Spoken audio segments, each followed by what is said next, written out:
ఆయుర్వేద ఉచిత క్యాంప్ పెట్టారు. ప్రధానంగా మా మాజీ శాసనసభ్యులు అట్లాగే టీమ్ ఆఫ్ డాక్టర్స్ ఇక్కడ రావడం. ఇది ఆయుర్వేదం అనేది భారతదేశానికి అతి పురాతన వైద్యం. ఈ పురాతన వైద్యము ఇవాళ ఉన్నటువంటి కార్పొరేట్ వ్యవస్థల్లో కార్పొరేట్ సంస్థలు మొత్తంగా మనుషులను దోపిడీ చేసుకుంటూ జబ్బులు రెండొందలు చేసి శవానికి కూడా వైద్యం చేసే విధానం ఇవాళ భారతదేశంలో అయితే ప్రపంచంలో ఉంది.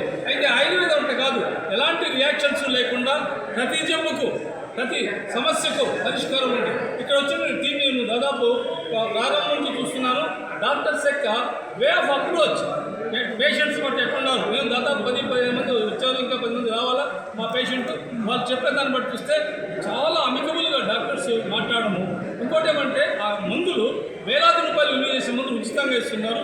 ఇంకోటి ఏమంటే దీర్ఘకాలిక జబ్బులకి ఇది మంచి వైద్యం. ప్రధానంగా arthritis, sciatica, spondylitis, fits, paralysis వీటికైతే మంచి ఆయిల్స్ ఉన్నాయి. ఇక్కడ ఈ ఆయిల్స్ అంతా కూడా నేచర్ నుంచి వచ్చే కెమికల్ కాదు. It's not the chemical products, only nature నుంచి వచ్చినట్టుని మనకి ఇస్తున్నారు. దీన్ని మనం సద్వినియోగం చేసుకోవాలి. మరి ఈ అవకాశాన్ని పెద్దలు ముంతాజ్ అలీ గారు, మా మాజీ శాసనసభ్యులు, పెద్దలు బార్ కౌన్సిలర్, ప్రధానంగా మేడం గారు చొరవ తీసుకొని చేస్తున్నారు. వచ్చిన డాక్టర్స్ అందరూ కూడా మా ప్రజా సంఘాల తరఫున అట్లాగే మా పేషెంట్ తరఫున మీకు అందరికీ ధన్యవాదాలు.